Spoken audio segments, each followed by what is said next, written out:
Aujourd'hui, je m'attaque à un challenge. Potentiellement l'une des voitures les plus sales que j'ai jamais vues et touchées. Et très franchement, ça a mis mes nerfs à rude épreuve. Ce que vous voyez là condensé, c'est 2 semaines de boulot et plus d'une 40aine d'heures de detailing pour rendre le véhicule correct. Je dis bien correct, parce qu'il y a encore du boulot. Étiquette. Et comme tout bon detailing qui se respecte, la première étape, c'est bien sûr de vider l'intérieur au maximum.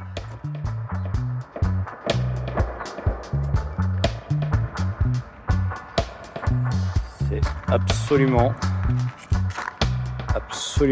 dégueulasse.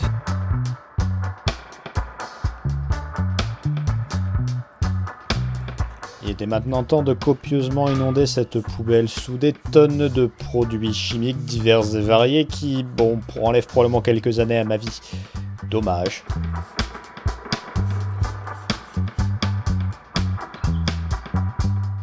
Et voilà le premier d'une longue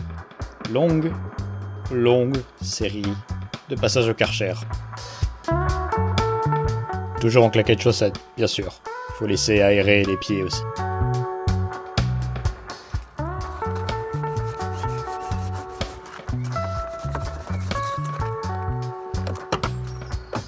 Trop souvent, les gens négligent de nettoyer les intérieurs de portes, mais croyez-moi, c'est vraiment un point qui fait foi. Montrez-moi vos interportes et j'aurai une assez bonne idée de quelle vie vous avez vécu. Enfin, du moins votre véhicule. J'avais pas de sous-entendu en tête.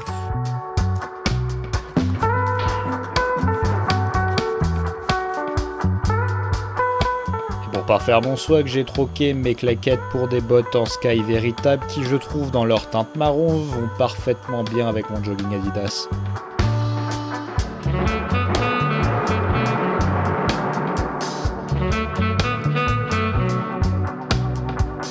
Bon, cette musique commence à me saouler, donc vous allez avoir autre chose. Ouais, non plus en fait.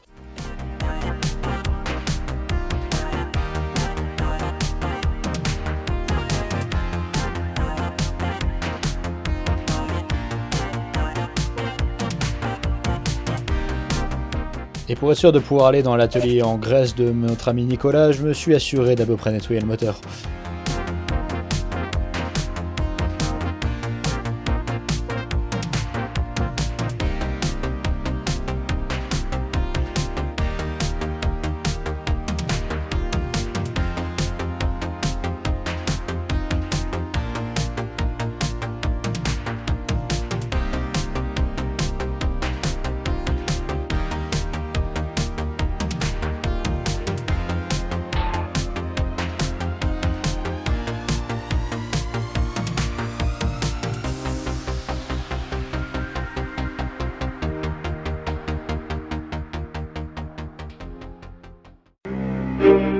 Et maintenant on arrive au moment que je redoutais le plus en commençant ce detailing. Pour rappel, cette voiture a dormi à l'entrée d'un atelier de carrosserie pendant 3-4 ans. Pour espérer retirer les dépôts de peinture, j'ai commencé d'abord par essayer avec du polish, sans grand succès, puis à différents types de produits chimiques, jusqu'à arriver à l'acétone, et même au diluant en peinture, sans grand succès. Avec un décontaminant en peinture, ça marchait, mais il fallait frotter tellement qu'il y avait peu d'espoir.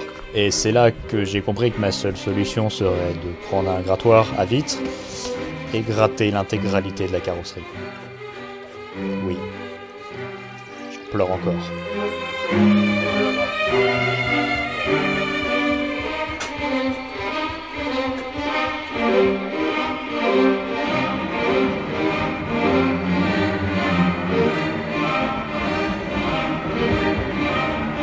J'ai même fini par embaucher un retraité que j'ai trouvé dans la rue.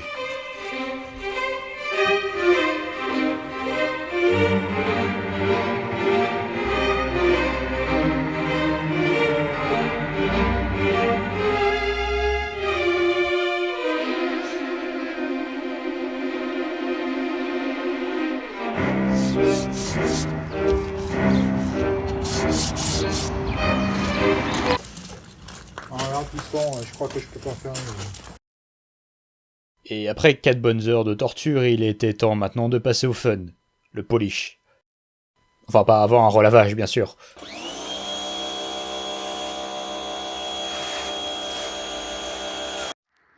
C'était presque émouvant de l'avoir pour la première fois sur son vol d'après.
Maintenant, il était temps de passer à probablement ce qui me dérangeait le plus, l'intérieur. Non pas que l'extérieur ne me dérangeait pas, mais je n'ai pas de contact physique avec l'extérieur, si vous voyez ce que je veux dire.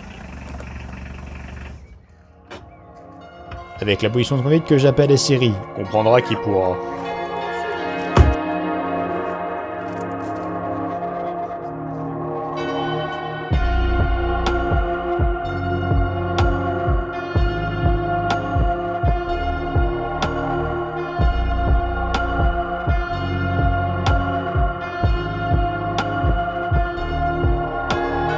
Je vais sortir le console central.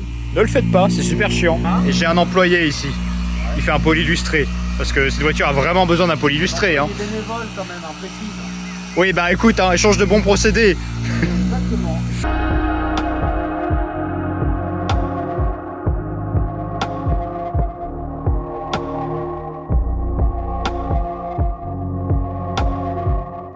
Pour espérer enlever la boue qui a fusionné avec la moquette côté conducteur, j'utilise de l'air comprimé combiné à un nettoyant vapeur.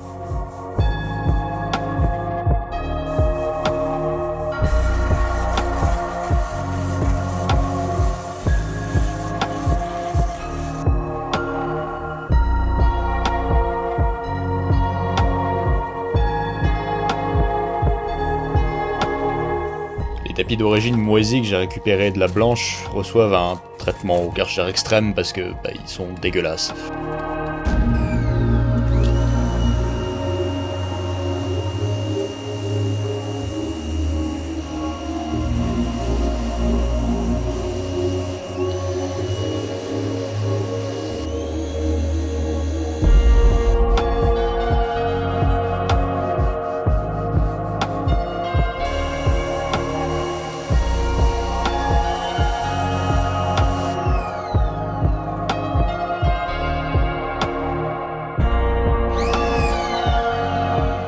Et il était enfin temps pour l'injecteur extracteur, ou shampouineuse, ou je sais pas, visiblement tout le monde a un nouveau nom pour ces trucs.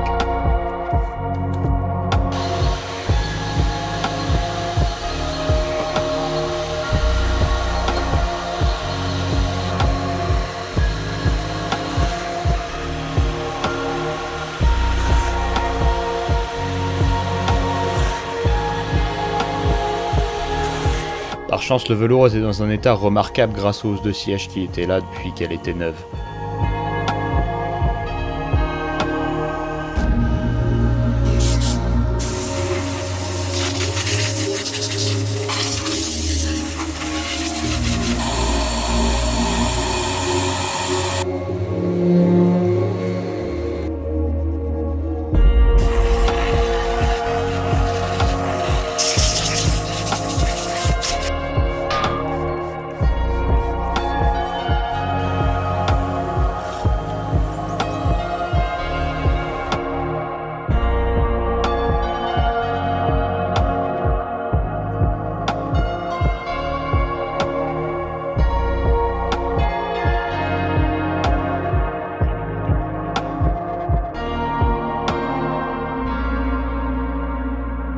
Et pour info, voici la gueule de l'eau qui est sortie de l'extracteur.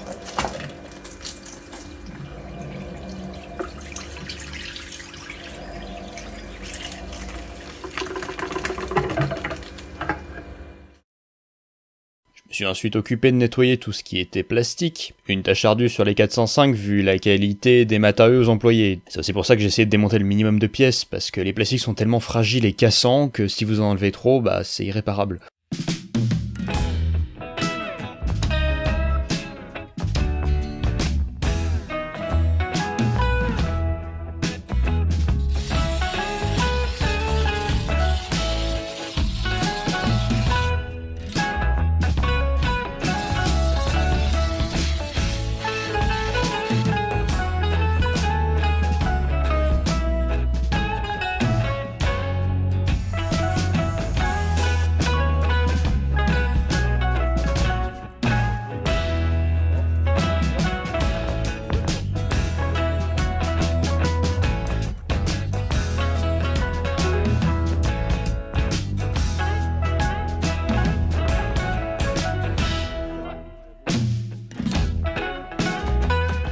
Vraiment répugnant.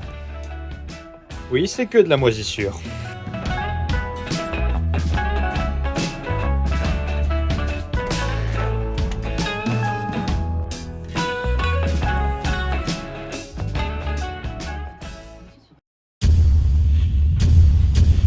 purement anecdote. Bon, les 405 Fasin étaient vraiment connus pour l'intérieur médiocre et je pense que c'est en grande partie à cause de ce revêtement. Le soft touch. Si vous connaissez pas, vous avez probablement déjà pris en main un vieux MP3 qui était devenu tout gluant, bah c'est exactement la même chose. Sur absolument tout, cette partie du tableau de bord, Peugeot ont recouvert les plastiques d'un matériau caoutchouteux qui, bah, avec les années, devient collant et dégueulasse.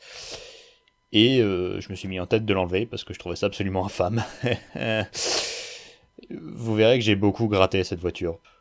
Bon, pour ma méthodologie, je vous présente ce qui a marché le mieux pour moi. D'abord, faut gratter un maximum avec un outil en plastique tout ce qui peut s'enlever. C'est important, j'insiste sur cette étape. Ensuite, vous recouvrez la pièce d'alcool isopropylique et vous l'appliquez avec un pinceau.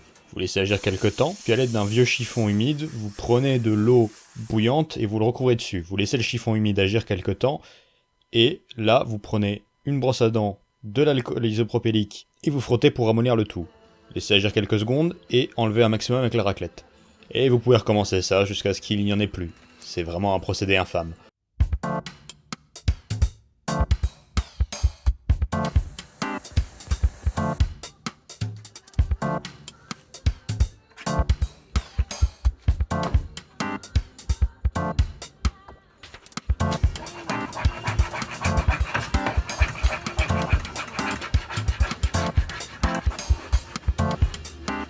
Si vous allez repeindre les plastiques derrière, vous pouvez utiliser directement de l'acétone, c'est juste que l'alcool isopropylique ne teinte pas le plastique, ce qui est bien. Et après tout ça, il était enfin temps de voir la culmination de notre travail. Enfin, pas tout de suite.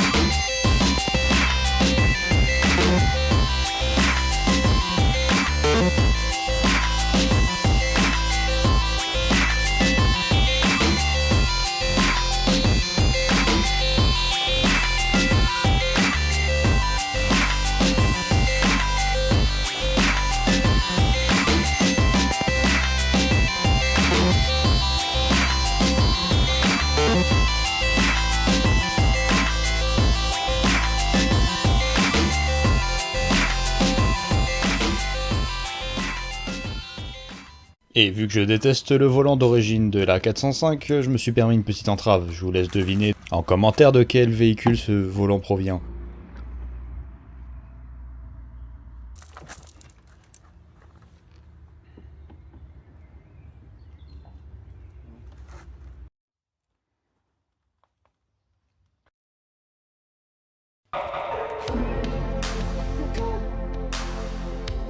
Pour nettoyer vite, rien de mieux qu'une lame de cutter propre et un peu d'eau savonneuse, surtout quand elles sont recouvertes d'après.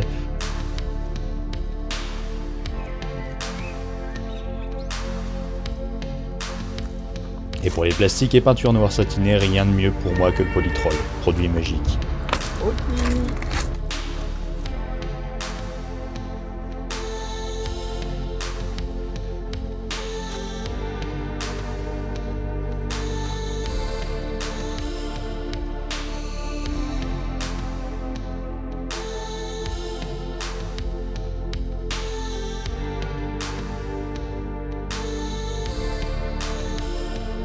Et même si j'ai visiblement oublié de le filmer, l'intérieur reçoit évidemment une couche de brillant plastique qui permet également de réhumidifier les plastiques les plus craqués et durs comme les tableaux de bord.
cette vidéo un peu différente de la dernière. Aussi un peu plus courte, j'ai essayé de garder le contenu le plus intéressant parce que comme je vous ai dit, c'était énormément de boulot et du boulot très fatigant.